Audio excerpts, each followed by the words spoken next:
Probando audio uno 2 3 probando audio uno 2 3.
please.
Voy a permitirme leer el acta de examen de grado de doctorado del alumno Omotayo Opemipo, Instituto Politécnico Nacional, Secretaría de Investigación y Posgrado, acta de examen de grado de doctorado. En la ciudad de Reynosa, Tamaulipas, a las 14 horas del día 11 del mes de diciembre del año 2017, reunidos en el aula 2, designado para tal efecto, los profesores del centro, doctora Ninfa María Rosas García, doctor Juan Manuel González Prieto, doctor Mario Alberto Rodríguez Pérez, doctora Claudia Patricia Larral de Corona y doctor Víctor Ricardo Moreno Medina, designados para integrar el jurado de examen de grado de doctorado en Ciencias en Biotecnología de Omotayo Opemipo con registro A1417,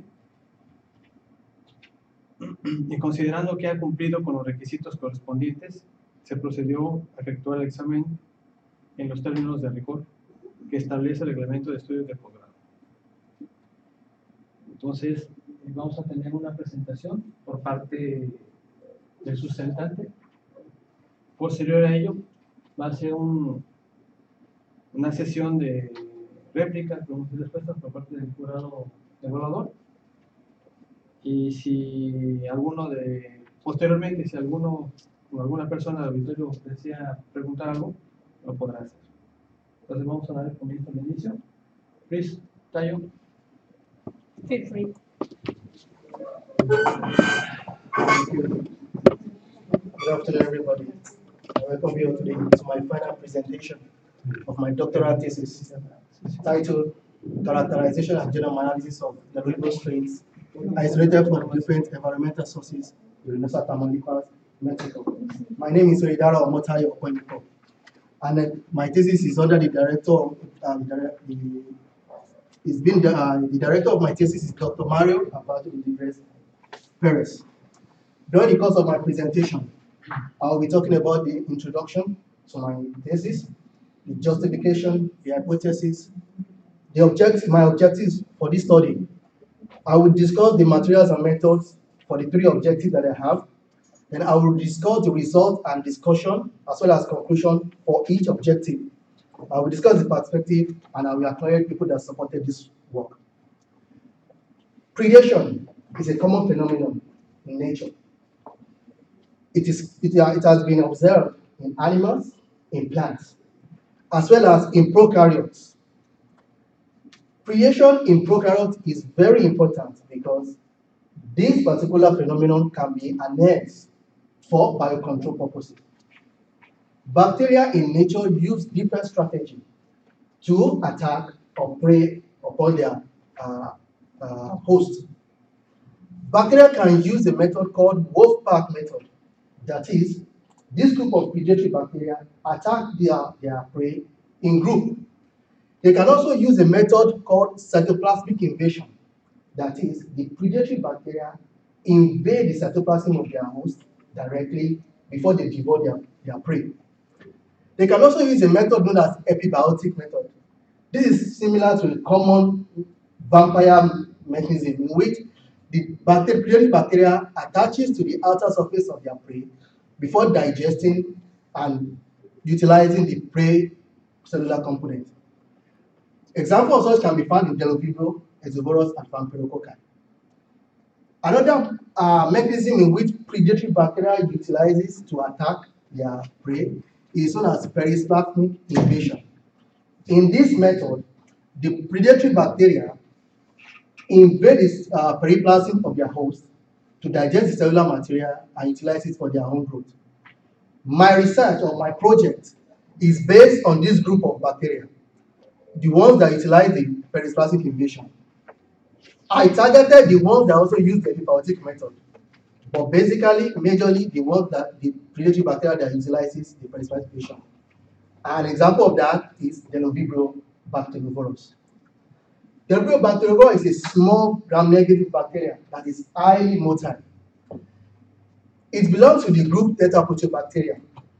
Despite their small size, they house a large genome of about 3.8 megabase per. And this particular genome, this large genome size, codes for enormous proteins of over 3,000 proteins. Bdellovibrio bacteriovirus can be found in many places. It can be found in the soil. It has been isolated in the rhizosphere of plants, in different water systems. It has been found in the guts of healthy human beings and animals. Brief history of Bdellovibrio bacteriovirus.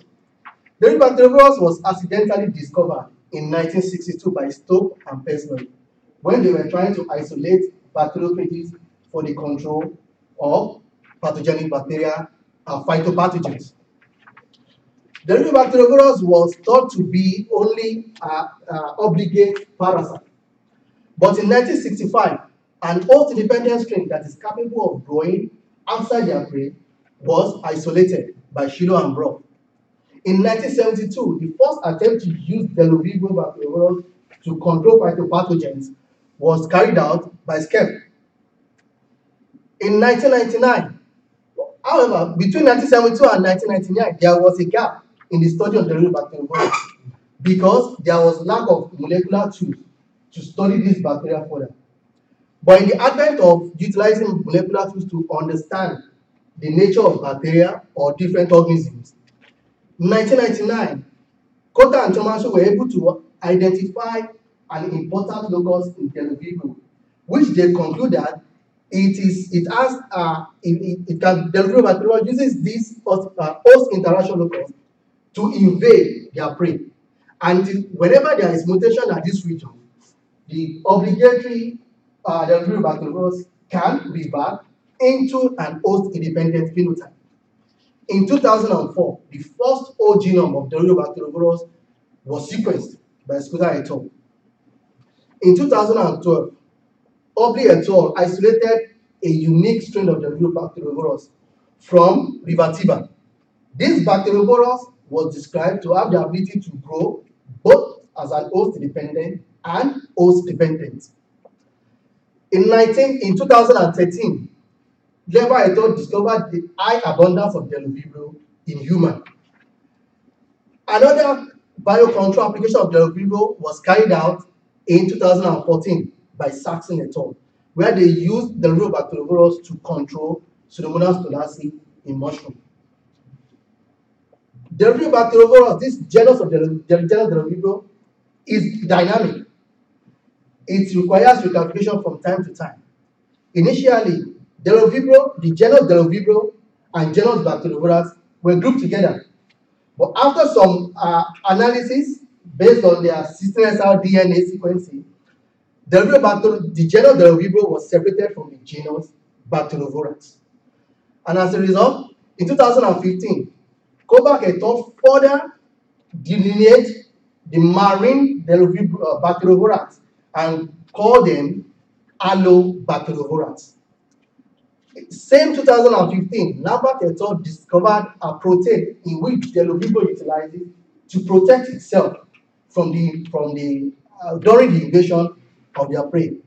This particular anchoring protein protects Bdellovibrio from its own enzymes. In 2017, animal model test is currently ongoing to see if Bdellovibrio can actually be applied in humans. Life cycle of Bdellovibrio. Life cycle of Bdellovibrio is in two phases: the attack phase and the intraperisplasmic phase. During the attack phase, the highly motile Bdellovibrio seek an host, attach to the host.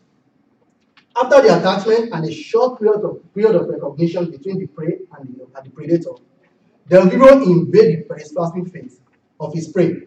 It establishes itself and secrete enzymes they use to degrade the cellular component as well as the genetic component of the prey.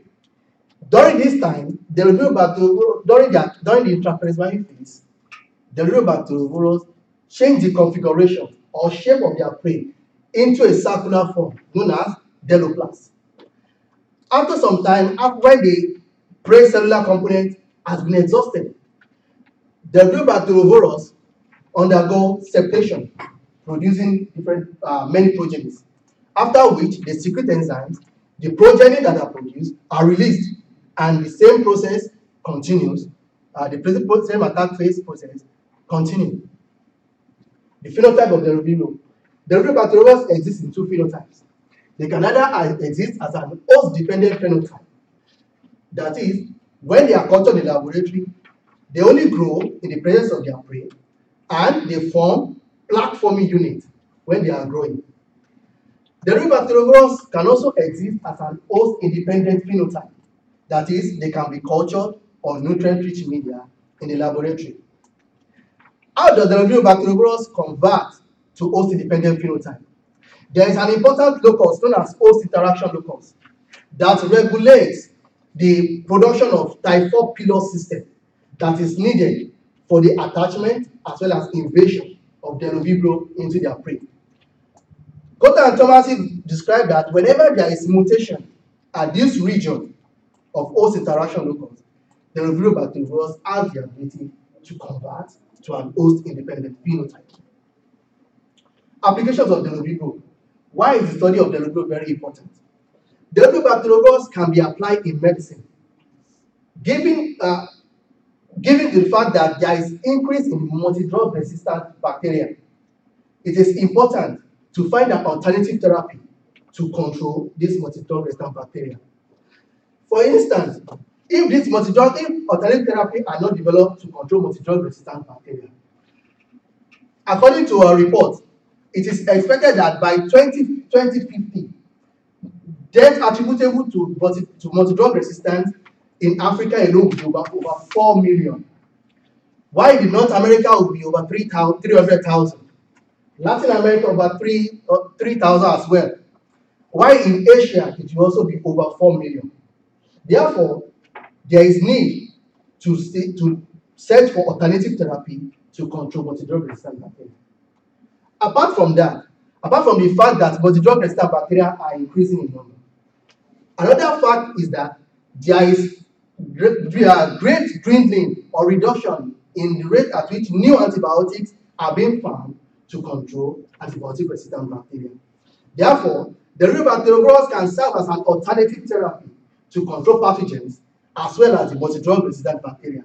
And some researchers have used the Bdellovibrio in the laboratory to control pathogenic bacteria as well as multi-drug resistant. Example of such researchers are Shank et al., Kadauri, Dashif, and Kadauri in 2011. Other application of the Bdellovibrio is that they can be used in the agriculture and food industry. The Bdellovibrio can be used to control phytopathogens as well as pathogens that are foodborne, that are shared with food.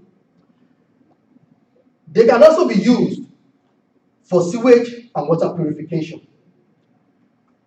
Another application that has been recently reported of Bdellovibrio is the ability to use them for biorecovery of compounds.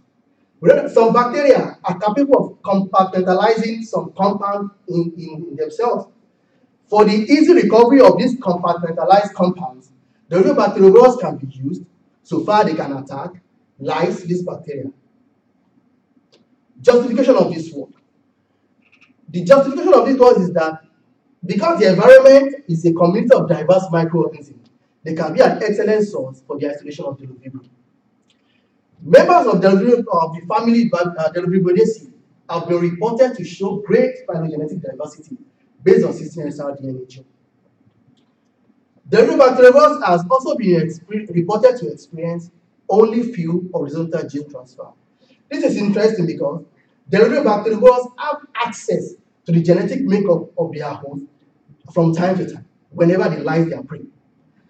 It is interesting to know that despite their close contact with the genetic makeup of their prey, they are still experiencing few horizontal gene transfer. And the last justification for this work is that there is paucity of information on Bdellovibrio strains in Mexico.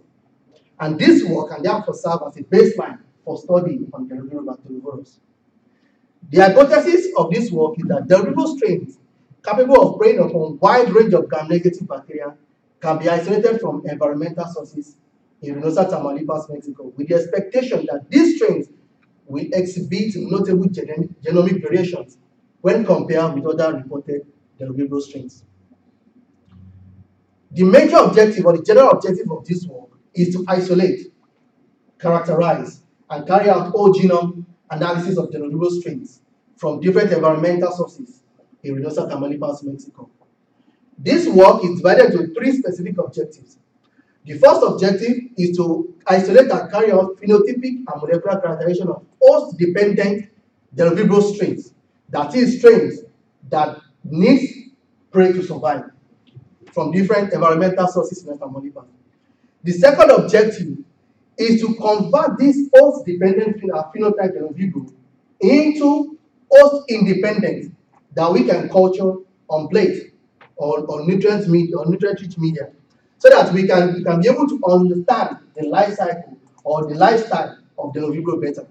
And the last objective is to carry out whole genome sequencing and analysis of selected isolated Bdellovibrio strains. The sampling site is in Reynosa, which is located in Tamaulipas, Mexico. At the initial start of this experiment, we had challenges of isolating Bdellovibrio because the cultivation of Bdellovibrio in the laboratory requires some knowledge or some technique. So after isolating some in Reynosa, I spread my tentacles into Rio Bravo to increase my chances of isolating in Rio Bravo. The materials and method. The materials and method, as I split them into two. First, the phenotypic characterization and the molecular characterization. I try to isolate from soil, sewage, and the intestines of animal. Isolation from intestine of animal was not successful, but isolation from soil and sewage was successful. So we collected soil and sewage and transferred them aseptically into the laboratory, whereby in the laboratory for soil sample, we homogenize in sterile water. After homogenizing sterile water, we centrifuge the sample at 5,000 revolutions per minute for 10 minutes. And the filtrate that was obtained was filtered using 4.45 micrometer syringe filter. The filtrate that was obtained was later cultured with a susceptible host using a method called double layer agar plating technique. This double layer agar plating technique is similar to the technique used in the isolation of bacteriophage. For the sewage sample, we collected about 100 ml of sewage sample, centrifuge at 5,000 revolutions per minute. The filter that we obtained was filtered through 0.45 micrometer syringe filter, and the cultivation with a susceptible host using the same double layer agar plating technique was done. The phenotypic characterization of the Bdellovibrio strains was based on plaque morphology, the time for the development of plaque, then how the plaque evolved microscopy, both light microscopy as well as atomic force microscopy, and the lytic activity in the liquid medium. For the successful isolated Bdellovibrio strains, we started the DNA using promega kits. The DNA that was extracted, the pure DNA, was used to carry out PCR reaction to amplify the 16S rDNA gene as well as the host interaction locus. The successful amplicons were resolved using jet electrophoresis. The successful amplified PCR product was sent for sequencing at Eurofins. It's a company that sequenced DNA. And the sequence obtained from this company was used to construct a phylogenetic tree. For the second objective, I used three methods to convert my host-dependent Bdellovibrio into host-independent. The first technique, the easiest technique, was the technique of Ferguson et al. 2008. This technique is based on the principle that after purification of the Bdellovibrio strains, the Bdellovibrio that is the purified Bdellovibrio is concentrated on polycarbonate filter paper of size 0.2 micrometer, then incubated at 20 degrees for 7 days. The development of yellow colony of bacteria confirmed the presence of Bdellovibrio, the host-independent Bdellovibrio. The second technique is that of Lambert and Socket et al. In 2008. After the purification of the Bdellovibrio strains by centrifugation and filtration, the purified Bdellovibrio is plated on nutrient-rich media, YP agar, G-spectron agar in this case, using spread plate technique. The last technique, which is more cumbersome, but I prefer it, is the method of Sadler and Starr in 1962. This method requires the cultivation of Bdellovibrio first with streptomycin-resistant bacteria, after which the Bdellovibrio that has developed resistant streptomycin is being cultivated using streptomycin-sensitive bacteria. After that, the lysate that is obtained is purified, centrifuged, and cultured on YP media that has been incorporated with streptomycin for the selective growth of the Bdellovibrio strains, the host-independent. And the last objective for the whole genome sequencing, the first step we did was to extract the DNA using promega kit. The DNA that was extracted was quantified and sent to sent to MyGenomics for the whole genome sequencing. The whole genome sequencing employed by MyGenomics was Illumina sequencing, PRN Illumina sequencing. After the successful sequencing of the whole genome of the Bdellovibrio strains, the sequence obtained was sent to us, and the sequence were first cleaned and trimmed using a software called SQL to remove the adapters and different contaminants in the sequence sent to us. The sequences sent to us were assembled using a software called SPADE. The assembly obtained were later improved by making scaffolds using software called Medusa and Image. At the end of the scaffolding, we were able to get a complete or draft genome. This complete or draft genome is what was used for the whole genome analysis. For the whole genome analysis, the first step is to carry out the genome annotation, the annotation of this genome. And we use an online tool called online web server called VRAST, as well as PGAP, held by the NCBI. The amino acid identity was carried out using average nucleotide identity and average amino acid nucleotide identity. Average nucleotide identity and amino acid identity matrix calculator. For the determination of the autologous gene clusters, we use a software called Autobed. And for the pangenome analysis, we use a software called PGPA.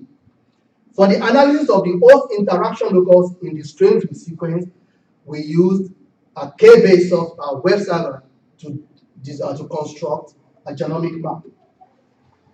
Result and discussion for the objective one, which is the isolation of the host prey-dependent Bdellovibrio strains. Bdellovibrio bacteriovirus grows similarly like phage on Petri dish. But the difference between bacteriophage and Bdellovibrio is that the plaque-forming unit formed by Bdellovibrio strains, they appear after about 48 hours. And the plaque-forming unit kept on increasing in sizes as days of incubation increases. Under light microscopy, Bdellovibrio bacteriovirus appear as a highly motile bacteria, as we can see here. They are the tiny ones moving at a very, very, very high speed. So that is the way we can phenotypically identify Bdellovibrio. It is difficult to use other phenotypic methods like cultivation in the presence of sugar or sugar fermentation. It's not easy because Bdellovibrio needs a prey to survive. Under atomic force microscopy, we were able to find out different stages of life cycle of Bdellovibrio. This is under phase contrast microscope. McNally described a different life cycle or different stages of life cycle of Bdellovibrio. And this is the life cycle of Bdellovibrio. I will be combining the images described by McNally as well as the life cycle to explain the different stages of life cycle found under the atomic force microscope. The first stage is the attack phase. The attack phase is the common shape of vibrio like Bdellovibrio. And the second stage is when Bdellovibrio attaches to its prey. The third stage is the Bdelloplast stage. I was able to identify one of the stages of Bdelloplast during my microscopy. And the last stage is the lytic stage of Bdellovibrio, where the progenies are released to carry out the life cycle of Bdellovibrio. In liquid medium, in herpes buffer medium, we try to analyze the ability of Bdellovibrio to reduce the population of their prey. Two Bdellovibrio strains that were first isolated were used for this analysis, and that is Bdellovibrio species SKB12911214 and SSB218315. For SKB12911214, it was able to reduce the population of Bdellovibrio, it was able to reduce the population of Klebsiella in the liquid medium, whereby the Bdellovibrio strain SSB218315 was able to reduce the population of Salmonella species in the liquid medium. Pre-range analysis of Bdellovibrio species was carried out using 36 different bacterial isolates. It is important to say at this junction that Bdellovibrio bacteriovirus is not prey-specific. Bdellovibrio bacteriovirus is not prey-specific. So Bdellovibrio bacteriovirus that is capable of preying a particular bacteria might not be able to prey on another strain of bacteria. In this chart, I represented the asterisks. So the members belong to the members of the group Enterobacteriaceae were represented with one asterisk, while the members that belongs to other groups of bacteria are represented in two asterisks, while the gram-positive bacteria are represented with three asterisks. We were able to discover that Bdellovibrio bacteriovirus, the first strain that were used for the pre-range analysis, the SKB was able to prey only about 36% of the bacteria considered for pre-range analysis, while the Bdellovibrio SSB218315 was able to prey on about 61% of the total bacteria considered for the pre-range analysis. For strain SKUB1 and SCRB3, they were able to prey upon 77% of the total bacteria considered for the pre-range analysis. But it was observed that the SKB was able to prey upon all the family Enterobacteriaceae used for the pre-range analysis. While SSB was able to prey upon the family Enterobacteriaceae as well as other group of bacteria. For the strain SKUB1 and SCRB3, I observed that when the pre-range analysis was done, was carried out using spectrophotometry method, SKUB1, M1, and SCRB3 were able to reduce the population of Staphylococcus epidermidis, which is a gram-positive bacteria. And it has been reported that Bdellovibrio are only capable of preying on gram-negative bacteria. This is an interesting result. However, when I cultured these two strains on petri dishes, I was not able to detect a conspicuous plaque forming unit from these two strains. Leber et al. Has been able to report that Bdellovibrio can use the other mechanism, which is epibiotic mechanism, to lyse or to prey upon gram-positive bacteria. Further research on this will be useful to ascertain if the Bdellovibrio can actually prey upon gram-positive bacteria. And if they can do, it's a plus for in the science world, because the ability to prey on gram-positive bacteria is useful, considering the enormous infections that gram-positive bacteria causes. For the application of 16S DNA gene and rRNA gene and host interaction locus, the amplification was successful when 2 primers were used for the amplification. While for the application of host interaction locus, conspicuous amplification was observed for only 2 strains, strain SSB as well as strain SCRB3. During the isolation process, I was able to isolate a particular strain from sewage that after the blasting of the 16SR DNA gene, instead of the blast analysis to share similarity with Bdellovibrio species, it shares similarity with another genus, which is known as Bacterovorax. The Bacterovorax are sisters, let me say, are sisters of the Bdellovibrio species, but have just little diversity from the Bdellovibrio species. So, when I did the blast analysis in NCBI, I discovered that this particular sequence shares similarity with Bacterovorax, the genus Bacterovorax. This is a summary of the isolation. 5 strains of Bdellovibrio bacterovorax were described eventually after repeated series of isolation.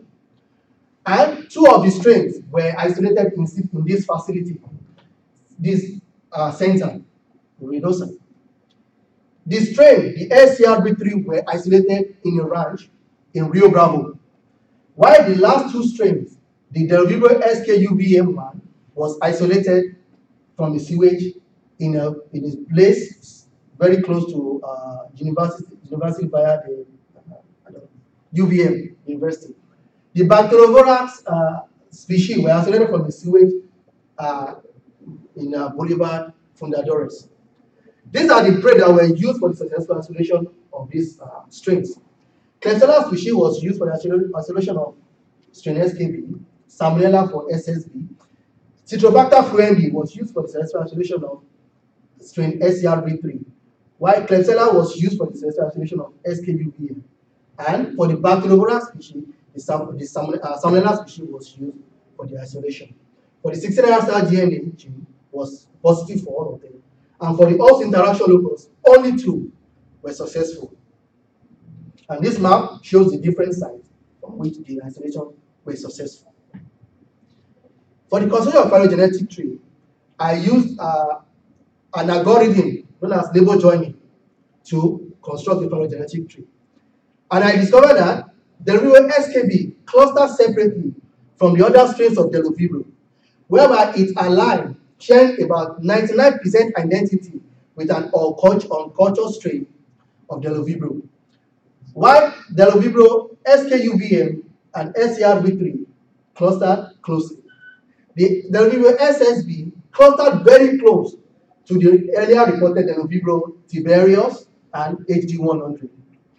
The clustering pattern of Bacterovorax SFD2 is atypical It's clustered close to the Bdellovibrio exovorus, a strain of Bdellovibrio that uses the epipartic method for attack.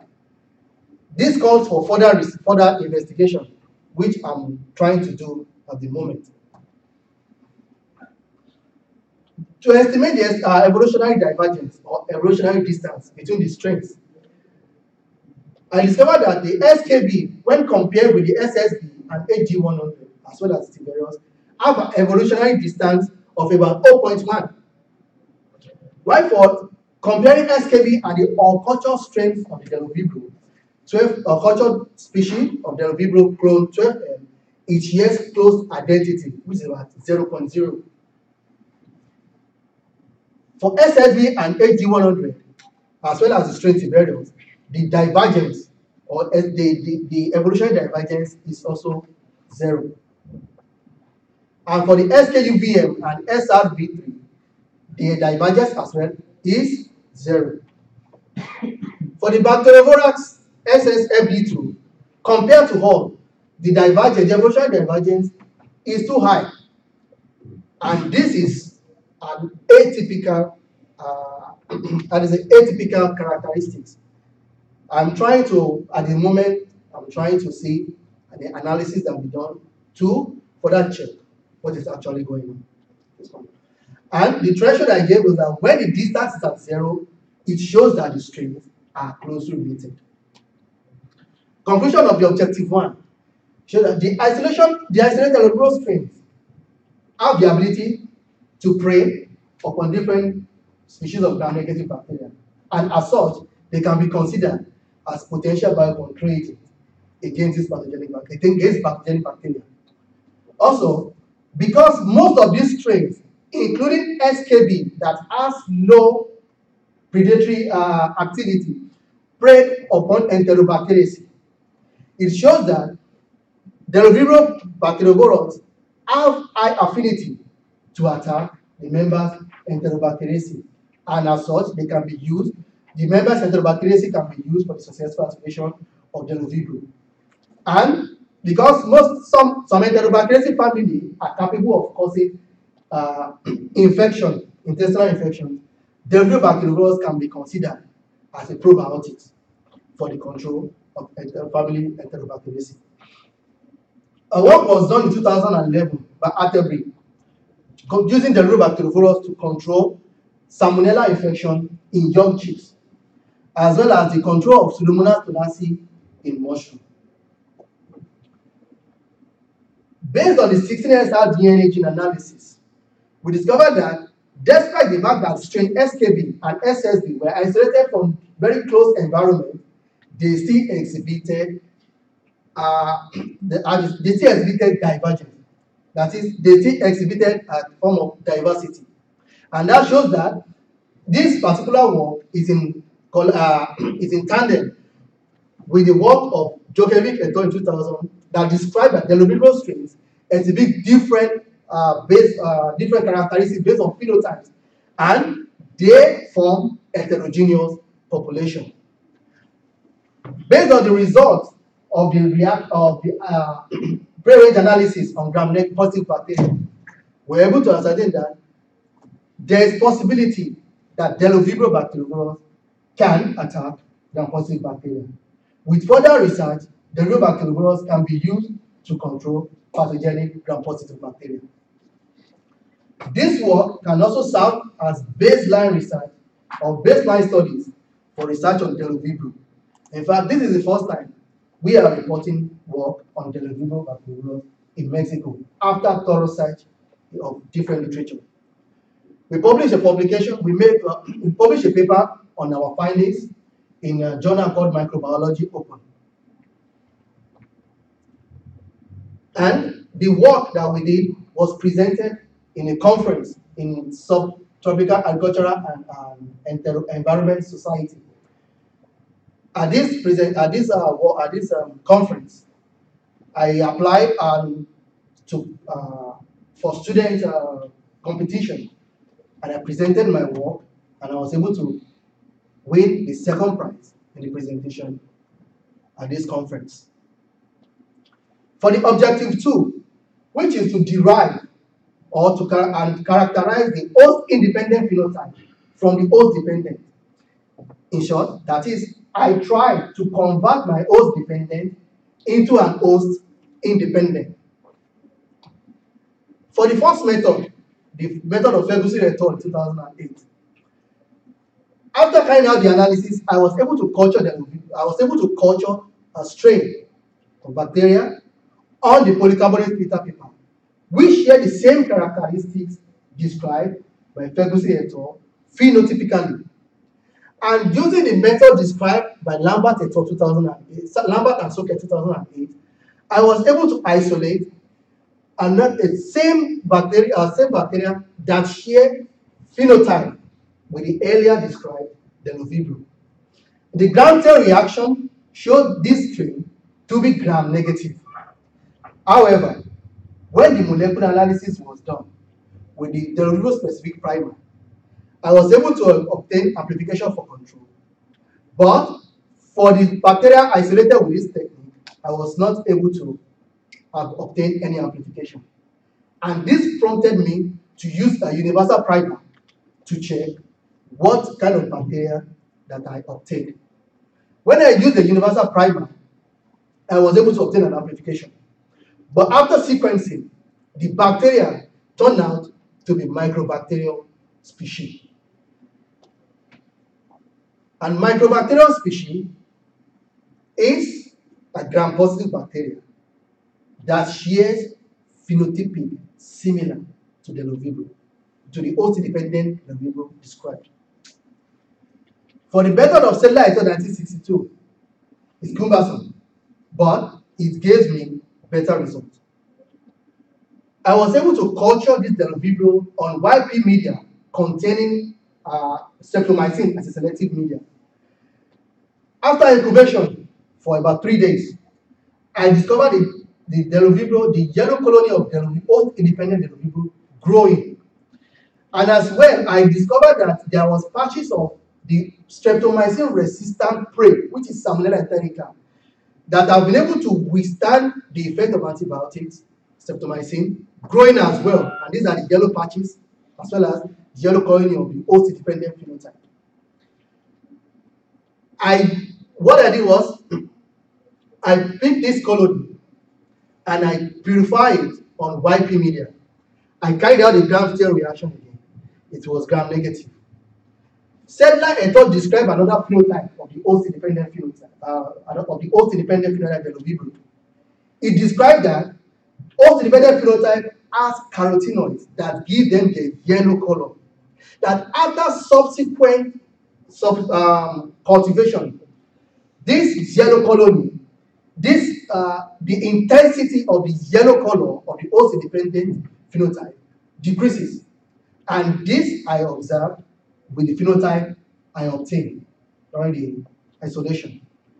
The host-independent phenotype yellow colony, after subculturing, the intensity of the yellow colony started decreasing. For the molecular confirmation of this host-independent phenotype, it gave me the same result. Initially, I picked 3 colonies from this plate, and I put them in sterile YP broth. I amplified the DNA, the 16SR DNA gene using the Bdellovibrio-specific primer. I obtained faint amplification. But to be double sure that my experiment can be replicated, I picked the colony, culture them in YP broth, streak them on the YP agar, and carry out the amplification again. But what I get was I observed there was no amplification. And I concluded that it's possible that the microbacterium is growing alongside, is growing on the plate, but there are some patches of Bdellovibrio present that are not growing, but they are still surviving in this medium. That is why I could obtain amplification.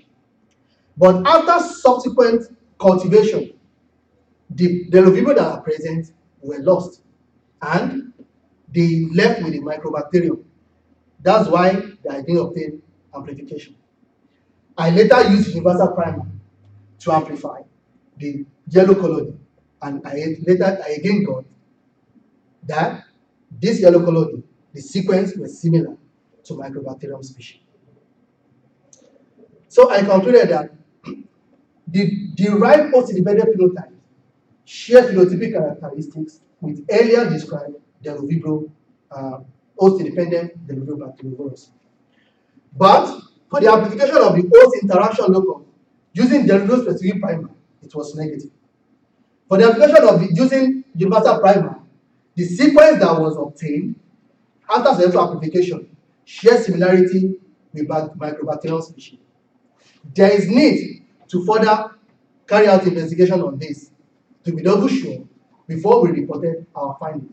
And my plan is to include other reference Bdellovibrio strains as well as a large number of Bdellovibrio strains to see if my results will be the same or will be consistent.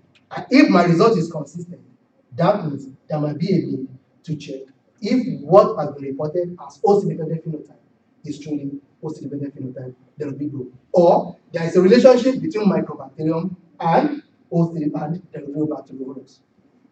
For the third objective is to carry out the whole genome sequencing and analysis of the selected Bdellovibrio strains. This is the report. This is the sequencing library QC report obtained from my genomics, stating that the DNA we sent to them is good enough for the whole genome sequencing. B means pass. After the genome, when the genome annotation of the two Bdellovibrio strains that were sent for sequencing, actually I sent four. I sent Bdellovibrio SSB, I sent Bdellovibrio SKB, I sent Bdellovibrio SCRB, and I sent Bacterovirus species. I was successfully able to assemble Bdellovibrio SSB and SKB, which were my first isolated strains of Bdellovibrio. After the annotation, we discovered that the genome size of Bdellovibrio is about 3.8 megabase pair, which is the same as earlier reported Bdellovibrio species. But for the number of contigs, I was able to close the genome of Bdellovibrio SSB, while I was able to close the genome of Bdellovibrio species SKB to 20 contigs. The number of RNA that were found were 41 and 40%. Another thing that was observed, the difference that I observed in these two strains is their GC content. The GC content of Bdellovibrio SSB is about 50.5%, while the GC content of, that is guanine cytosine content of Bdellovibrio SKB is about 44.8%, which is lower compared to SSB. The genome size code of the two strains code for over 3,000 proteins. In the analysis of the genome contains one incomplete page each, and the analysis of the genomic island using island viewer 4 showed that the two strain, the SSB strain has 23 genomic island, while the SKB has 132 genomic island. This is the genomic map showing the graphical representation of the genome of the two strains. This is for strain SSB, and this is for strain SKB. The red line shows the forward and reverse sequences, while this inner line shows the GC, the guanine cytosine content. The green indicates the transfer RNA, while the yellow color, the yellow marker indicates the ribosomal RNA present in the genome. This genomic map was constructed using a software called DNA Plotter. For the genomic islands were predicted using Island Viewer.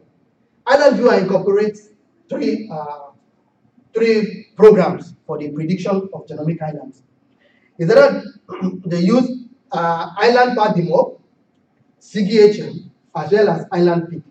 The Island Peak was not able to predict any genomic island in the two, but the CGHM was able to predict some genomic island Bdellovibrio SSB, while the Island Padimop and CGHM was able to predict genomic island in Bdellovibrio SKB.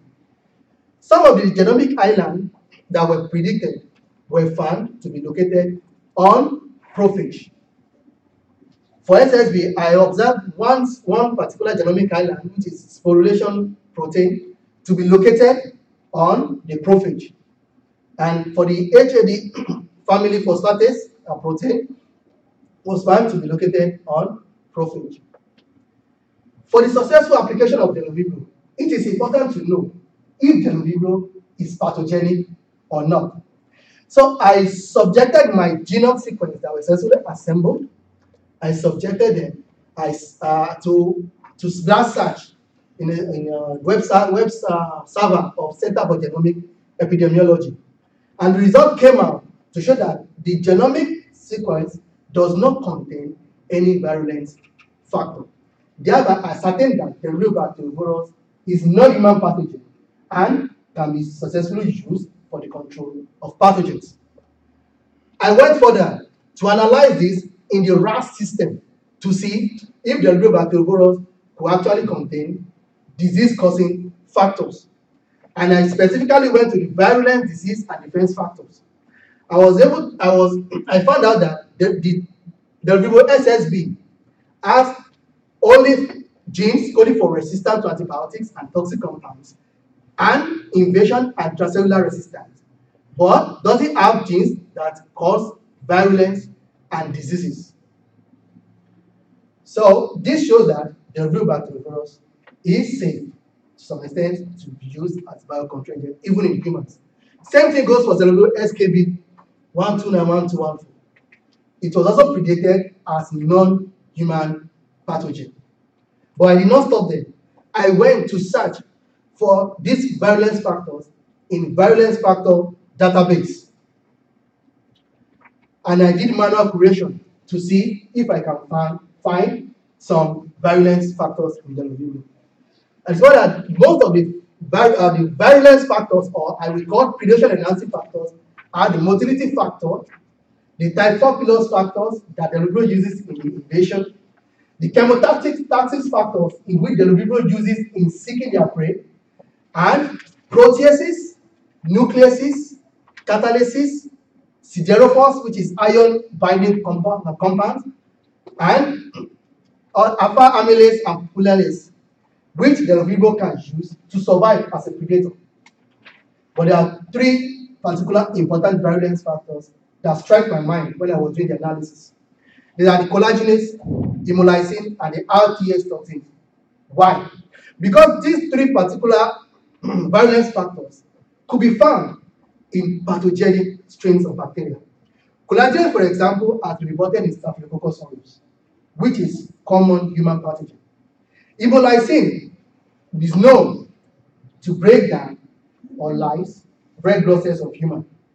RTS toxins has been reported in Vibrio species as virulence factor. And I concluded that these three virulence factors need to be studied if the Bdellovibrio will be considered for application.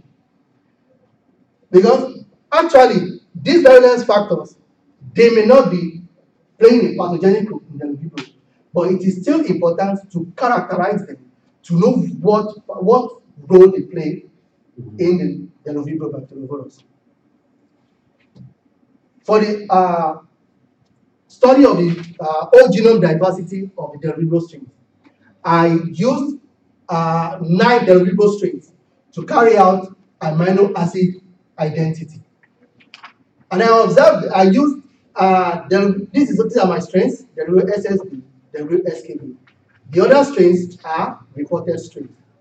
So, for a particular bacteria, group of bacteria to be regarded as the same species, they must have average nucleotide identity as well as average amino acid identity greater or equal to 95%. And Richard and Rosello Mora 2009 described that only 20% of the genome is needed to carry out this analysis. And from the whole genome, from my assembly, I got more than 20% of the whole genome. And these are my observations. I discovered that Bdellovibrio SKB29 with the other Bdellovibrio strains share average nuclear identity of 63.7, between 63.7 and 7.68%, which is far, far low than compared to the threshold of 95%. However, for the regular SSB and HG100 and 190, they share average amino acid identity of about 94.6%, which is about 95% average. But compared with the other ones, they share the average, the range is between 66.59 to 94.6. And I can say that the SSB and the HG100, 190 antivirals can be grouped as the same species, while the SKB cannot be grouped together with the other strains as the same species. However, this requires further analysis. In order to buttress my analysis, I did a clustering analysis using software called split tree, and I compare it with the phylogenetic tree constructed using maximum likelihood method. And it's that these two strains, these strains W, EC13, and B, R2, are clustered together on the phylogenetic tree. While SKB and RO clustered closely together. However, even the SKB is still sharing I identity with its clone on the cultured clone 12L. While the other strains, which I feel they can group in the same species, clustered together. Analysis of the synteny. I use Mauve to compare the synteny between 4 strains of the Bdellovibrio, and discover that the 18100 SSB antivariant share close, they have high synteny. Whereby for the SKB, is characterized with some inversions, and doesn't have similar synteny with other strains of Bdellovibrio considered for this analysis. For the autologous gene clusters, for the rest of the autologous gene clusters, you know that the Bdellovibrio strains considered for this analysis share about 1,936 autologous gene clusters. That is, the gene clusters they share after speciation. And interestingly, SKB strain have a unique autologous gene clusters of 30 compared to the other strains. And analysis of these autologous gene clusters show that the unique gene autologous gene clusters are majorly have hydrolase activity, binding activity, and transferase activity when analyzed. For the ontology of these 30 unique genes shows that they have transposes, the serine, which is part of the which is part of the genes or clusters that are needed for the pre-location, the chemotaxis. But the one that interests me most in this research is the amyloborous basis protein. When I did the blast analysis of this particular cluster in the RAS server, I discovered that they have the unique clusters have 2 copies. It's 2 copies and shared homology with the hypothetical phage protein in a Wiener phage. This might be an indication that there might be an horizontal gene transfer of this particular gene cluster in Bdellovibrio SKB. The pangenomics analysis was done using a software called BPGA. The strains considered for this analysis, the 9 strains, shared core gene of 1,474. The unique genes found in SKB is about 1,222, while the unique gene found in SSB is 111. There is a particular program known as alpha parameter. The alpha parameter is used to decide whether the pangenome of a particular group of bacteria is open or closed. When the pangenome is open, it shows that the existence it marks the horizontal gene transfer as well as the increase in ribosomal sequences. When this program, the pan genome was used to calculate the alpha parameter. We discovered that the genome of Bdellovibrio is still an open. That is, the pan genome is an open one because the alpha parameter is less than 1, it's less than which is about 0.43. If the alpha parameter is less or equals to 1, we can conveniently say the pan genome of a particular bacteria is open. So this shows, the indication of this is that means Bdellovibrio is capable of acquiring more genes via horizontal gene transfer. But something is interesting in this study in that the ribosomal ribosomal RNA gene of Bdellovibrio found is between 3 and 6 when compared with other bacteria which have more than, which have 12 or close to 16 ribosomal RNA. And it's logical to say that maybe the lifestyle of Bdellovibrio is what is still allowing the open pan genome. That is, Bdellovibrio secretes enzymes to digest its prey genetic material. And this genetic material, this digested genetic material, they use it as a precursor to make up their own body, their own genetic component. So the rate of horizontal gene transfer is being reduced when compared with a non or allopathic bacteria, because Bdellovibrio is sympathetic, can be found in different environments in interaction with different prey. For the analysis of the homologs of the unique gene clusters found in Bdellovibrio, SKB, and SSB, Governor in 2006 reported that Bdellovibrio might have experienced horizontal gene transfer. But this gene transfer, horizontal gene transfer, is described as ancient. And they were able to establish this by finding that Bdellovibrio has more homologs in the groups that are outside of delta proteobacteria.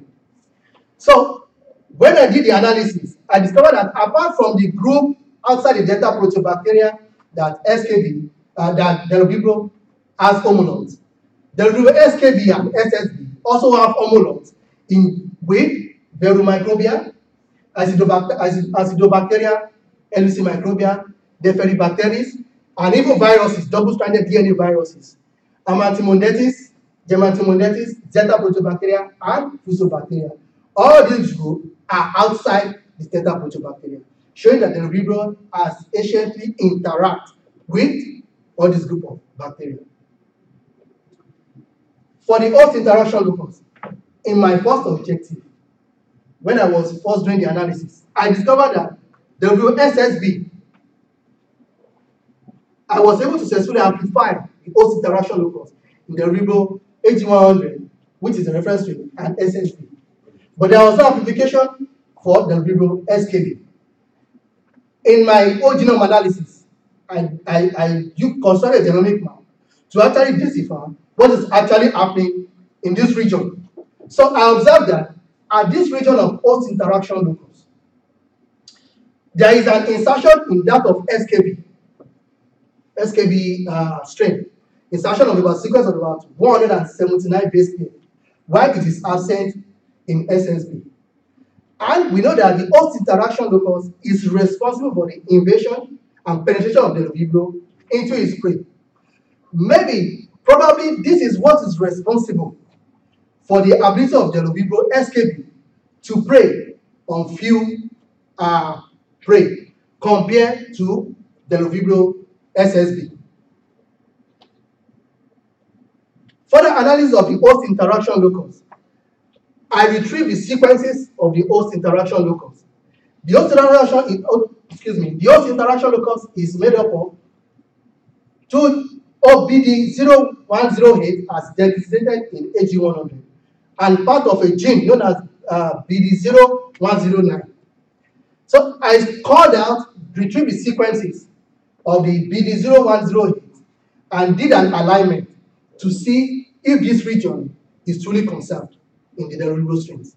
But I observed that for the SKB, the region is not conserved, showing that there might be a genomic variation or sequence variation in the sequence of the SKB.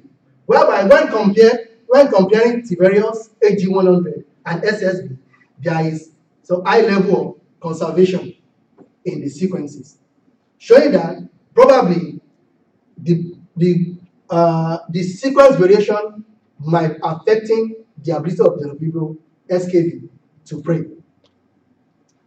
This BD0109, I retrieved the sequence as well, and I did an alignment to see if the region is conserved. I observed that the region is more conserved in these Bdellovibrio strains compared to BD0108, showing the importance of this particular region in the life cycle or the lifestyle of Bdellovibrio bacteriovirus. So the conservation of this region might still be what is responsible for Bdellovibrio SKB to still be able to initiate predation, but at a very low predacity rate. For the conclusion, the genome sizes of the two Bdellovibrio strains were observed to be large compared to other obligate parasites such as bacteriophages and chlamydia. These genomes houses a large virulence factors that can aid the successful predation of Bdellovibrio. The genome analysis and animal model studies revealed that Bdellovibrio strains are non-pathogenic to human. Promising, yes, it's a promising attribute. But what about the collagenase, the hemolysin, the RCS toxins? Won't they be counterproductive when Bdellovibrio is eventually used in the control of pathogens in humans? Our results also showed that Bdellovibrio SKB, with the presence of the Erwinia phage AMF protein and transposases, insertase in the genomic island, Bdellovibrio SKB but have experienced horizontal gene transfer. This is in compliance with other results that are other work that have been published. The amino acid identity results shows that there is need for visual taxonomic review of the genus Bdellovibrio. The variation observed in BD0108 region of the host locus did not hinder the predation of Bdellovibrio SKB, but may affect its ecological adaptation in terms of prey range or rate of predacity. Also, the fact that BD0109 region of the host locus is not conserved in all the Bdellovibrio strains suggests that it plays a significant role in Bdellovibrio attachment and invasion. Bdellovibrio bacteriovirus SKB2 is very important because it can help us to understand the predatory lifestyle of Bdellovibrio when compared with the other Bdellovibrio SSB that has been reported to be faster in their predation activity. Finally, our hypothesis was if we can isolate Bdellovibrio strains that has genomic variation. Even despite the fact that SKB and SSB were isolated in the same facility or in a region that is very close to one another, they still exhibit genomic variation. The genome has been deposited in NCBI with this ascension number. The Bdellovibrio species SKB and SSB is being sent to Polish collection of microorganisms for deposition. The procedure is still under process. Actually, we have sent the strains. We are waiting for the verification, the confirmation of the strain before we can continue with the process. I presented part of this work in UTRGV, University of Texas, Rio Grande Valley, in Texas, in an inaugural research symposium. I've written an article on this, but it's still under review in the International Journal of Genomics. The title is Whole Genome Sequencing and Comparative Genome Analysis Provided Insight into the Mutative Features and Genetic Diversity of Bdellovibrio species isolated from soil. The perspective of this work, from here, where next? I'm looking at the possibility of using an optimized or regulated device to mass produce Bdellovibrio for biocontrol application. There is still a missing gap. How does Bdellovibrio decide which bacteria to prey upon? That is, Bdellovibrio is not prey specific. It can attack any susceptible or suitable prey. There is need to find out what is actually attracting Bdellovibrio to prey on a particular bacteria. It's also important to understand the frequency of autosomal gene transfer in Bdellovibrio. Taxonomy review of member of the genus Bdellovibrio is also very important. At this juncture, I would like to acknowledge some people who have actually contributed immensely to the success of this work. I would like to appreciate the effort of my director, Dr. Mario, the effort of Dr. Eric, my good friend Omar Ogin, he assisted me a lot, and my fellow members and my colleagues who shared my passion in research study on Bdellovibrio, Raphael, Sophia, and Litany, and my lab group with their encouragement and with our scientific discussions, I was able to forge ahead. I would like to appreciate scholarship for funding me or providing me scholarship to be able to sustain myself. I would like to appreciate Professor Djukovic in the Hebrew University of Jerusalem for providing me with a reference strain of Bdellovibrio AG100. I would like to appreciate Dr. Virgilio, Dr. Anna for providing me with different bacterial strains to carry out the pre-range analysis. I would like to appreciate Dr. Mendoza and his lab team, Susie, Eira, Tonita, for their assistance when I was trying to use standard plotting technique to detect the host interaction with us. This analysis was not successful, but still the lesson learned in this study is not a wasted effort. I would like to appreciate Francisco Awe for analysis for the out package program analysis. And of course, my lovely wife, my family, Abiola, my cute little girls, Demilade and Josie. Thank you so much for your support. I really appreciate you. The message is well understood. The future is bright. Thank you so much. In future, you may visit a doctor and be prescribed Bdellovibrio therapy to combat your infection. Muchas gracias por su atención.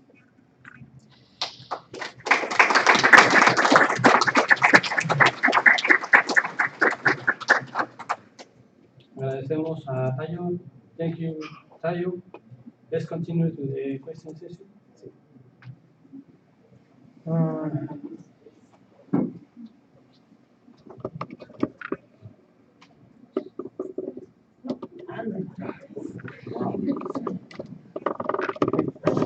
Doctor Víctor.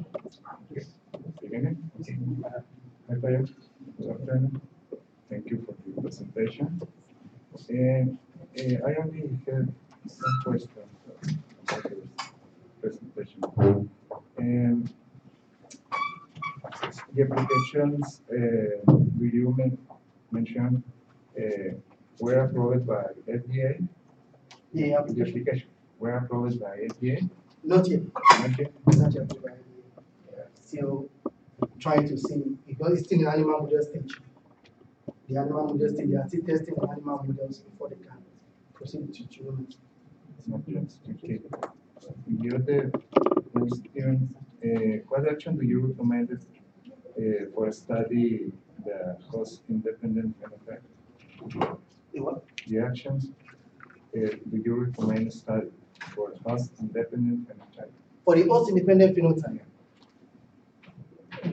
the third method gave a result because it shows clearly the demarcation between the host dependent and host dependent.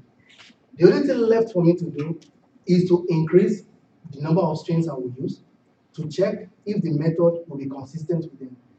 If the method is consistent with them, then I can release my report that maybe what has been referred to as host dependent is actually microbacterium, or there is a coexistence between microbacterium and host dependent phenotype.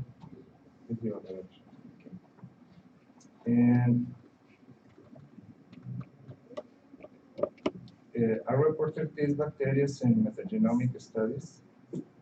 In metagenomic studies, do you see this kind of bacteria? Yes. In the NCBI database, recently there are some sequences that have been deposited, and they are derived from metagenomic studies. Yes.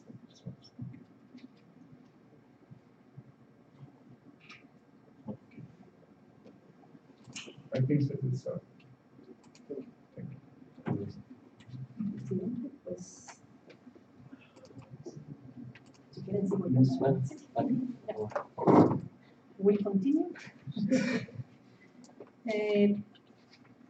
Thank you very much. It was clear, long but clear your presentation, and certainly you have improved a lot since the first time we We present your first seminar that you were very, very nervous and you talk like speeding now. And you now have more confidence of your results and on the subject. So that's a very good point for you. Thank you so much. So you already mentioned that you corroborate your hypothesis or not? Yes. Because but the two strains that you sent for whole genome analysis, Yes.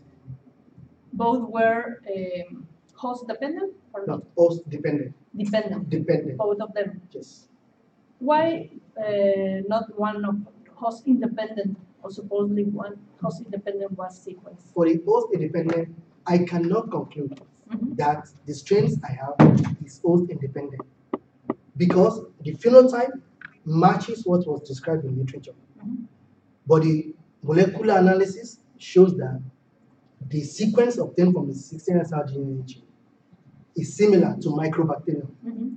So if we send it for the host for the whole genome sequencing, we are sending microbacterium based on this method. Yeah. So instead of using more money on microbacterium, Mhm. it's better to use the money on host dependent, Mhm. which we can have the result. So the result of the second objective, which is to derive the host dependent, was inconclusive. Okay, but concerning your hypothesis, even though with the two strains you are able to confirm your Yes, the hypothesis, genetic variation but, based on but minor. two is not too few to. Yes, I tried when I started the research. I tried several times before I could Yeah. get methodology for the isolation of the growth strains, and that time we have spent a lot of time. So the strains that I have, I use them for the analysis. But despite that, they still show genetic variation based on amino acid identity. So they still showed genomic variation based on the amino acid identity, and even the phylogenetic analysis with the 16SR DNA. So I think I've corroborated the hypothesis that we can find Bdellovibrio species in Reynosa that shows genomic variation. Okay, so yes, I do agree that it's not worth spending money on sequencing a genome that you are not sure that it's the one that you're interested in. The phenotypic confirmation is just because the formation of plate, isn't it? No, It's for not the host dependent, for the host independent. for the host independent, the phenotypic characteristics is development of yellow colony. The carotenoid. Yes, after 3 days, Mhm. which was like that. Mhm. These colonies emerge after 3 days. And Sedler and Starr said, this particular host dependent Mhm. have deep intense yellow color, but after subcultivation, there is They lose depletion. it. They Yeah. lost the intensity, and I observed Yeah. in this study as well. Yeah, so the phenotypic characteristics that you're talking about are macroscopic, not microscopic. Macroscopic, just Microscopic as well as macro and microscopic. as well, but the Just now microbacterium also has this movement. I don't think so. You know, the movement reduced. I could not show that now. Mhm. The movement reduced Reduce. in the microbacterium, yes. And for the host dependent phenotypes, they form spiral form. I observed this under light microscope okay. as well. But I did not show that. I only show the important features. So could be that they need to reassess the classification. Yes. Yes. Okay. Well, that could be also a report. It's- But yes, it's true that you need more confirmation Yes. on that. Okay.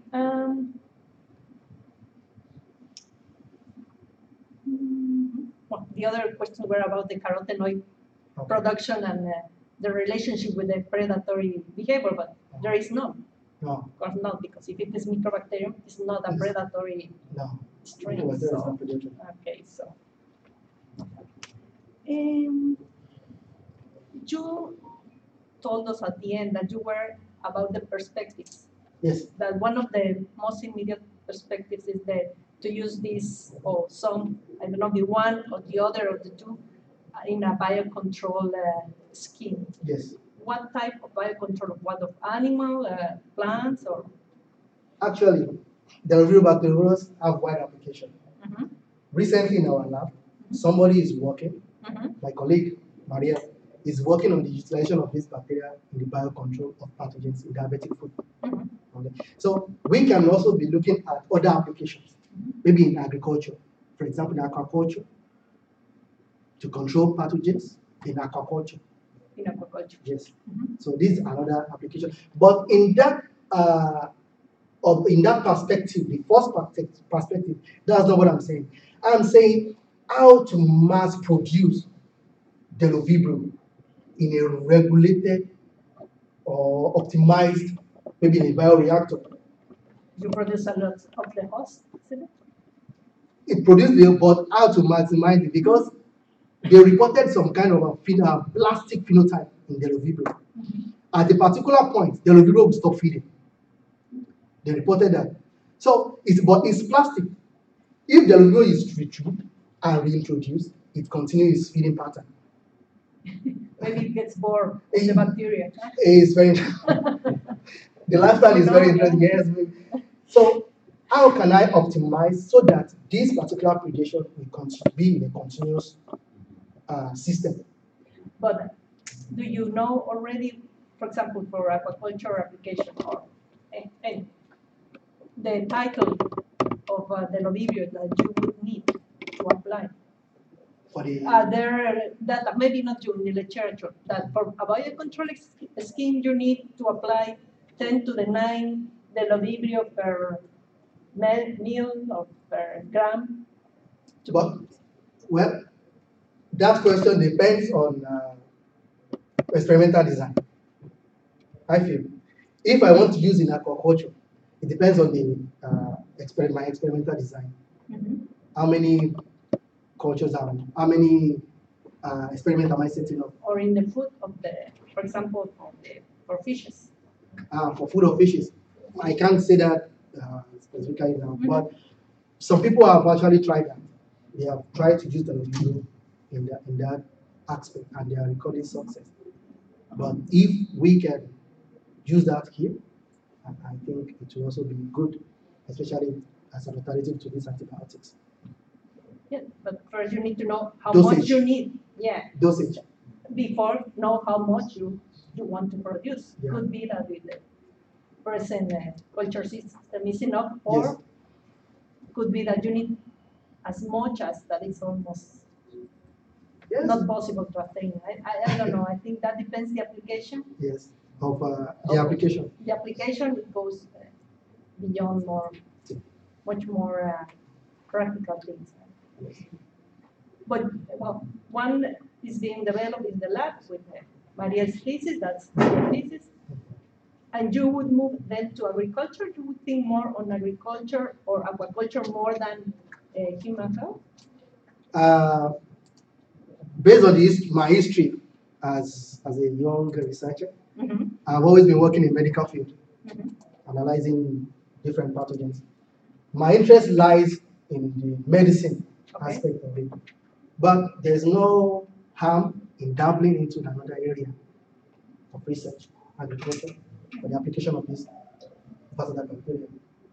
Well, but if your interest is in health, you could think on another application related with health. Yes. It's not an impediment. Right? Yes, it's not an impediment. I can do that too. Yeah, and it's a medical field, and the agriculture is completely, It's another world, so yes. Probably you would need first to go into the medical before thinking of the agriculture. Okay. So up to now, you have the paper that just shows The last one. the first one that you published with the report. It's the one that you already have in. Yes, I have that one. And you have sent another one that it's under review. Yes. And you are waiting confirmation on the culture techniques to prepare another one. Is that correct? Yes. My plan is to confirm the second objective. Once I'm able to confirm that, then I can write my observations and reports on that. That's what I'm waiting for. So actually, I divided my thesis in 3 objectives and to report my findings in the 3 objectives. Okay, if I can go as many, I will. But this is my target for each objective. I should be able to release 1 each. So For my first objective, I reported my findings. For my second objective, I could not go further because it needs to be analyzed properly and to have a cogent reason to say that, to give a conclusion. But for the third one, I've been able to do that. I've written it and I've sent it to a journal. So I'm waiting for the decision of the journal. One last question. If I understood correctly, you already have these two genomes completely sequenced? They are complete? There is no... One is complete, one is a draft, but with 20 contigs. Okay. And it's enough for analysis to understand the Bdellovibrio. Yeah. The one that is complete is the one, the SSB. SSB. Yes. Thank you very much. Okay, this is my turn. Tayo, I'm very happy to be here this day because it's the day was expecting that you successfully completed the PhD program in CBG. I recall very well when you arrived here 4 years ago, and it's almost 4 years since you came to Reynosa first time and was getting familiar with the labs and the people in the lab, etc. So I wrote down several things. I don't want to get into detail of this because we have discussed a lot in the lab and in the office and there about your line of research. You came with an idea and you developed the idea. You have you put a lot of effort in the beginning, and you were not able to find these strains in the samples. So I remember very well that time, frustrating the first year, but later you found the thing you were looking for, and you continue. You develop the project very well, nicely, and you are in the final stage of your career here. I'm very happy with that, but I'm saying that I'm very happy to be here this day because the goals have been accomplished, right? So we have a lot of discussion. So you came with the idea and you open a new line of research in my lab, and it's a new line of research in Mexico, the whole country. So nobody is studying this bacteria. Like I remember when I was studying polynaviruses, I was the only one studying that kind of organism. But now you came with another idea, and we developed that idea. It is giving fruitful results. But the point is that you start with a project, and then you convert it into a line of research, because no more questions need to be answered. Yes. So it never ends. Yes. So this is a kind of a thing that we encourage the students to do. So you come with an idea, a small idea, and then you finish with a line of research. You open several avenues for scientific research in Mexico on this discipline. And I'm very happy with that. I hope that some more people like you join your wishes and continue this interesting line of research in Mexico. And I have several questions that I was writing down while you were presenting. So you mentioned in the timetable that the Tiberius was a unique strain in the river Tiber. Yes. River Tiber was a unique. Yes. And I am wondering, the one you found in Mexico, is they are also unique, or like SKB is unique? We are in front of something different that have been reported. Right? SKB is unique, but it's unique. I cannot say maybe it's positive because it has low predicity. That is, it preys on few range of bacteria. But we cannot throw it away because this particular characteristics is even enough to help us understand why Bdellovibrio bacteriovirus chose its lifestyle. Because if the real SKB cannot prey much, why is the SSB can prey much? And the real SKB cannot. Yeah. So the host interaction local, that's when that host interaction local analysis came in. When I discovered with the PCR technique that the SKB doesn't have host interaction locus, or there is alteration in the sequence. That was what prompted me to actually go further to check in silico what's actually happening at region of SKB. So SKB is a unique strain in the sense that it can be used to understand better the life cycle or the lifestyle of the bacteriovirus. But we are in front of a unique strain, like you said. When I was, writing down this here. For example, SKB has orthologo gene cluster. Okay. Centeny, it has a small prey range. It has not conserved sequences in this genome. Actually, it is a Bacteriovirus SP. Yes, So we don't know the SP species. I put Bdellovibrio species because it's different from when considered the amino acid identity. It's really different from the real bacteriovirus. And SKB is the one that has the 3 virulence factors that needs to be studied further, like the one you mentioned, before being considered to be used as a biological agent for humans. Yes. No, all the strains of the Bdellovibrio have this Also SSB? SSB, Okay. AG100, various, they all have this Okay. virulence factor, 3 virulence factors.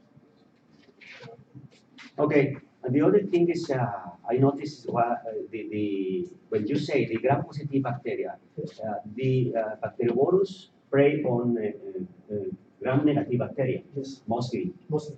But you mentioned that one, the epidermis.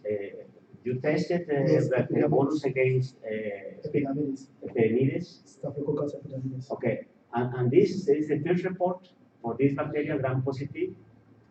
No, Leber et al. Has reported that Bdellovibrio can use epibiotic method to prey on Staphylococcus aureus. But on Staphylococcus epidermidis, this is my first observation.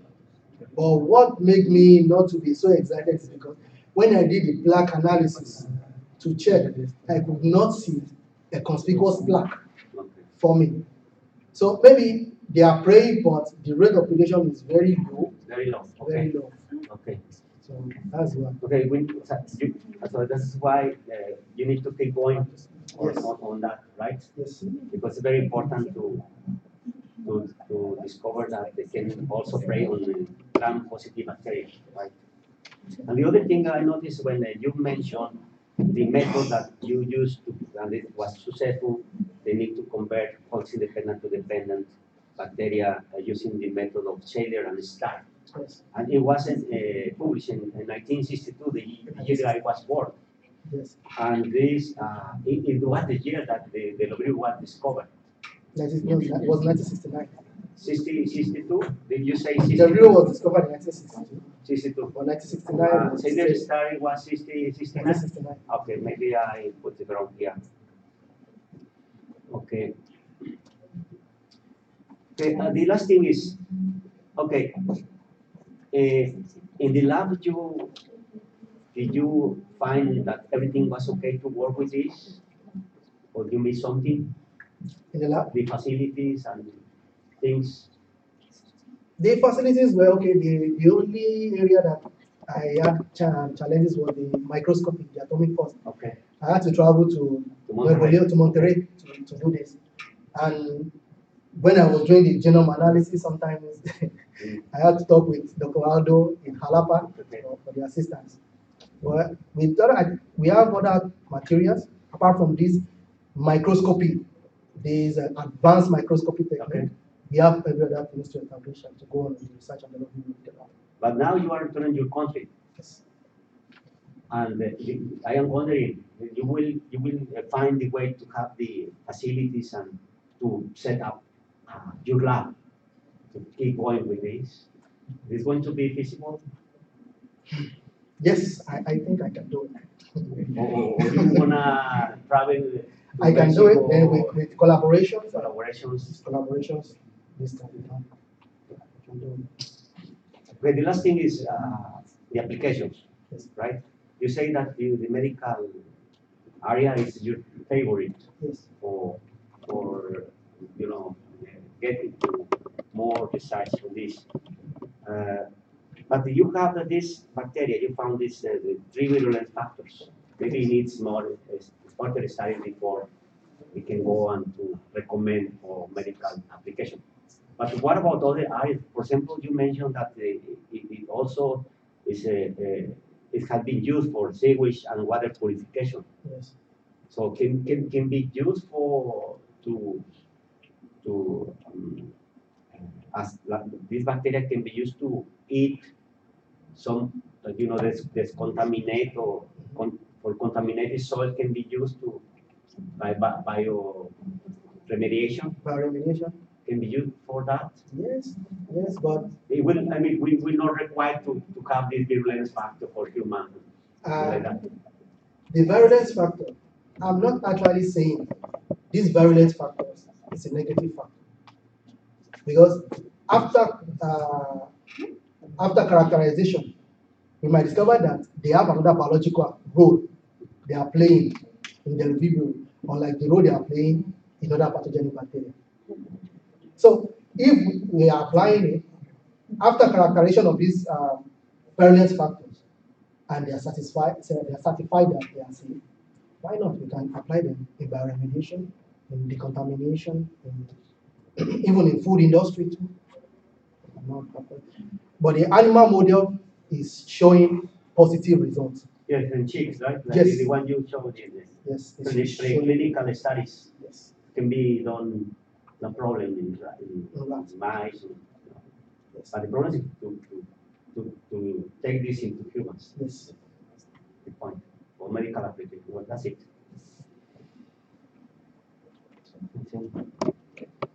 Hi, my turn. Congratulations. I have a few questions, very specific, because your work is very, very interesting for me, especially to the heat locks and horizontal gene transfer. About that, my first question is, are host-independent strains carry out the heat locks? All of them? Host independent? The host independent? Independent. Independent. The host independent. Bdellovibrio is a very interesting bacteria. the host independent strain, according to Kota and Thomason, they said whenever there is a mutation in the host interaction locus, Bdellovibrio will grow as host independent.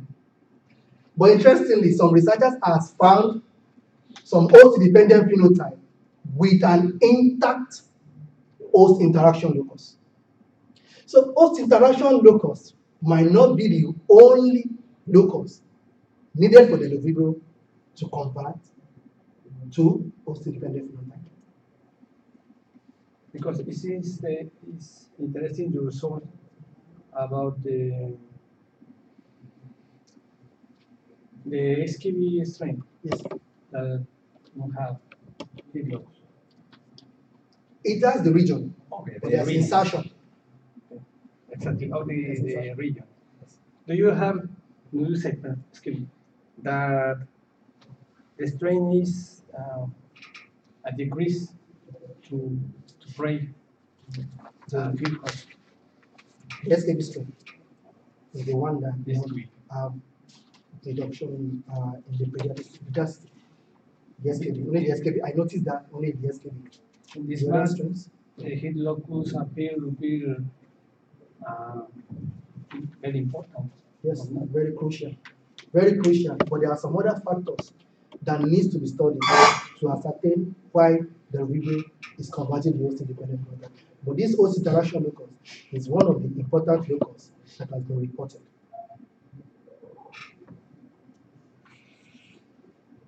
The other question is about the genomic island. Okay. Do you have, do you determine the GC percent of this genomic island in both strains? No, it's a missing part of the work. Okay. These genomic islands were acquired by horizontal gene transfer by the Bdellovibrio. Some of the, like the AMSF protein that was sharing homology in a linear phage is an indication that this particular region is acquired horizontally. Because it's notably the difference between genomic island in both strains. 23, on the Yes, other hand, is more than Yeah, one I think 132. I think that genomic island, no, or the horizontal gene transfer involves what the principle means to the Bdellovibrio can break a broad host.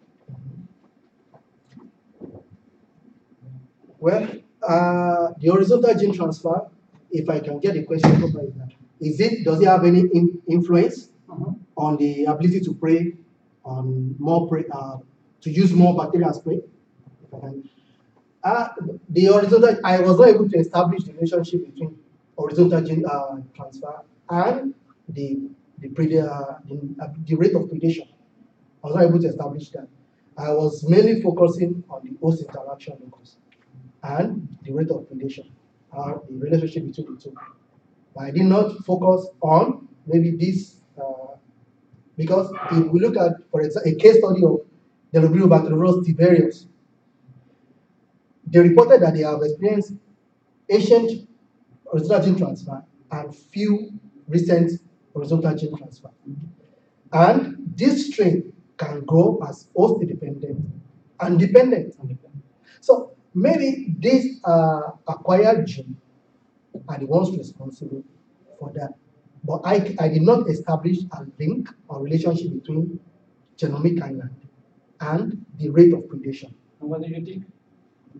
I think it's a good line of research. It's very research. Okay.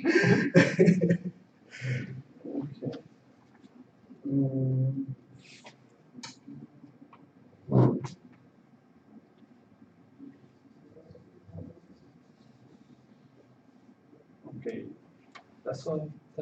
Congratulations again. Thank you, sir. Hi, Tayo. This is the day.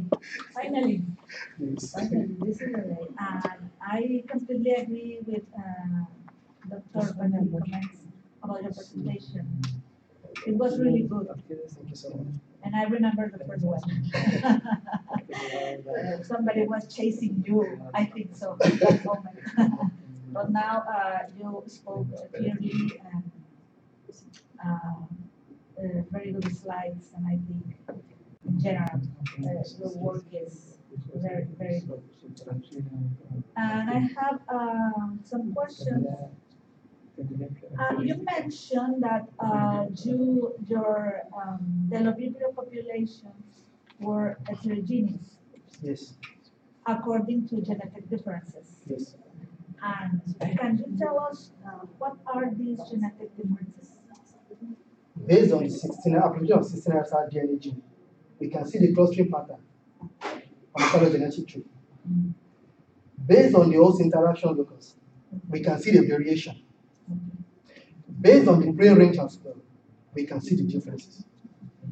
So if this heterogeneity is not there, I think, and I believe they should be, if not the same way, almost the same way. But we can see these variations phenotypically as well as at the molecular level. And do you know what or how these differences were caused? How it works? I don't get your question. In general, you found a population with differences. Okay. But do you know what caused these differences? You detected the differences, but do you know what caused or possibly caused these differences? What would possibly cause the differences is mainly the horizontal gene transfer. Okay. Could be a possible cause. Okay. Maybe some are interacting and exchanging genetic material that's actually affecting maybe the genomic structure or something. Okay. So the genomic island, the horizontal gene transfer could be a possibility Okay. for this. I like that answer. Okay. Well, you talk about, in this last slide, that probably the Bdellovibrio therapy could be real in the near time or in the future, in the near future. But in your experience, can you tell us how long will take these? Probably some more studies are necessary, or I really don't know. If you can explain us. Yeah. From my findings, I mentioned some factors that needs to be investigated if we are going to use in humans. All these things needs to be taken into consideration. People are really working on the animal models. Like I said, they are getting good results. Soonest, they may go into testing in humans, but it needs to be absolute because we are not talking about chemicals. We are talking about live bacteria coming into the system of human being. What can they do? We did not pose more problem. So we cannot actually ascertain that maybe in the next 5 years, in the next 10 years, this particular Bdellovibrio therapy should be applied.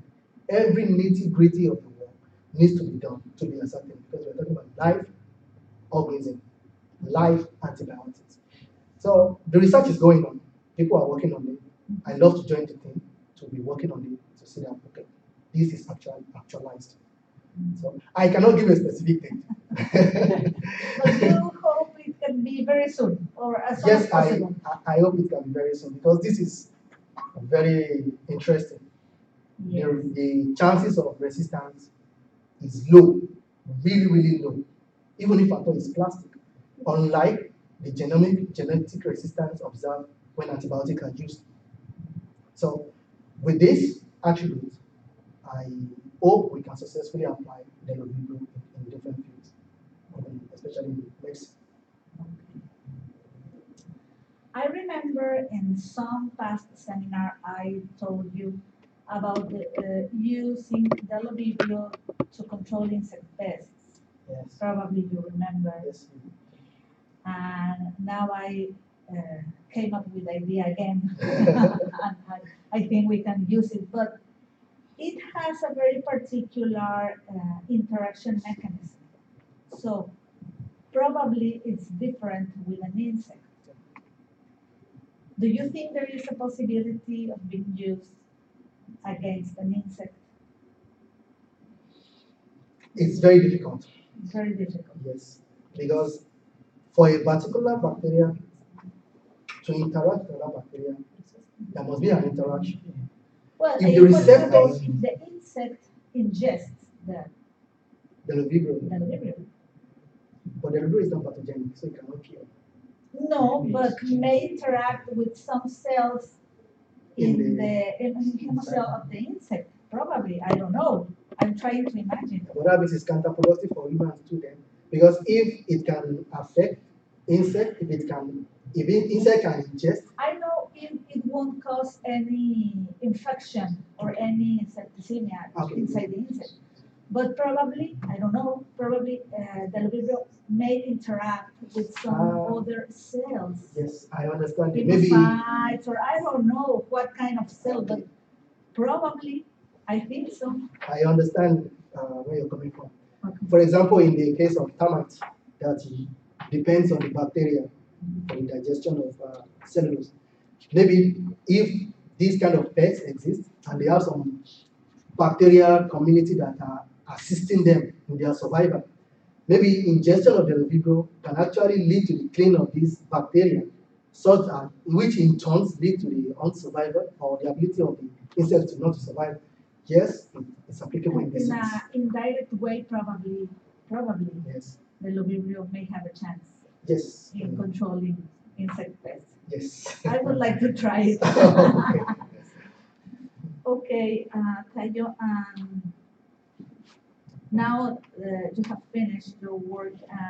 Are you planning to continue working with this research line in your country? Yes. You want to do more experiments Yes. or work about the Bdellovibrio? Yes. Okay, so we can collaborate in the near future. Thank you very much. Probably I with appreciate that. insects. Okay, well, I'm happy for your work and I wish you the best wherever you go. Thank you so much. And I think as your advisor and all of the professors in this center, we are proud of you, of your work and for being here with us. Thank you so much. Thank you.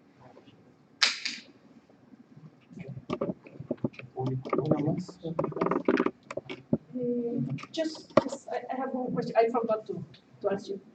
You mentioned at the end about the need to carefully research on the collagenase Yes. and the hemolytic activity, Yeah. and don't remember the third one, but you The said RTX toxin. the toxin. Why? The reason is that collagenase, for example, they have been described in pathogenic bacteria Mhm. and Staphylococcus aureus.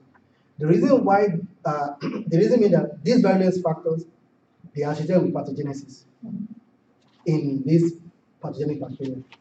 And the sequences coding for this are present in the video. Can they not be counterproductive in the sense that these particular toxins can be produced when utilized in humans to affect us? That's the reason why I said this will be research into.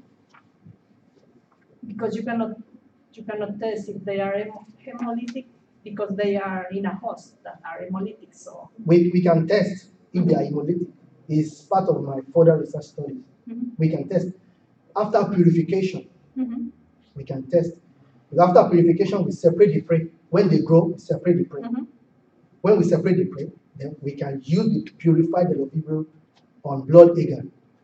But you haven't tested, have you? I have not. It's You only have the evidence from the genome, from the genome. Yes. but you don't know if that's a functional gene or functional cluster of genes Yes, or not. I don't know. Have no- I need to test that. Could be that it's just Yes, that's what I material said. that is not working DNA, but It may not be carrier, working, or it may be doing another biological role, because when we are doing the analysis, we are talking about homology in the sequence.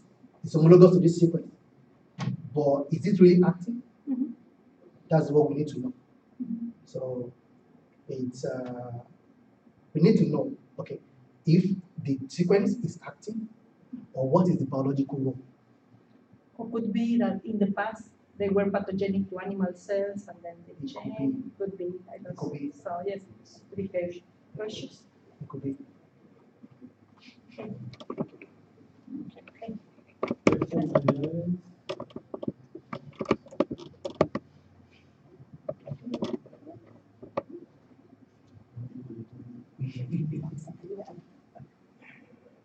Well, please, very outside Thank you very much. or discuss in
I will continue to read the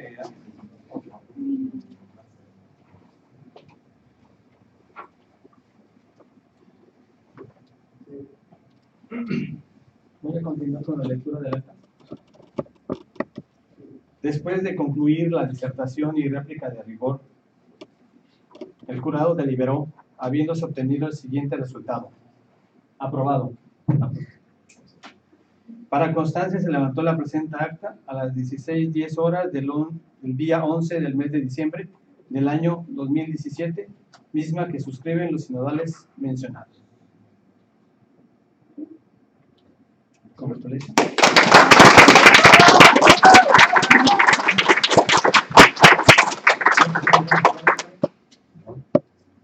Felicidades. I'm gonna give you some gifts.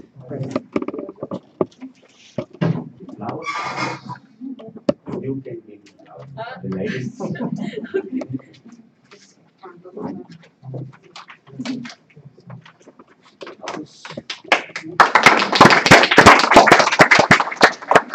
Tayo, I'm going to give you some gift from IPN.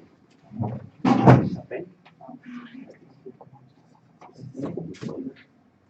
IPN of what?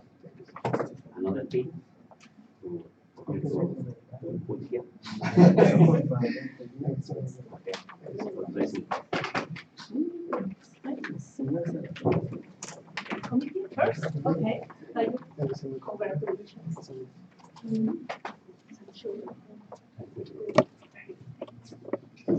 And you will get okay, so I won't say much. Okay.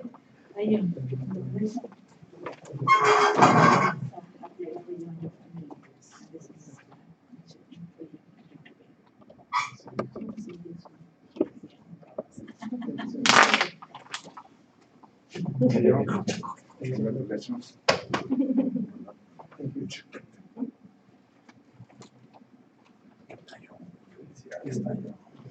¿Foto con el comité? Sí.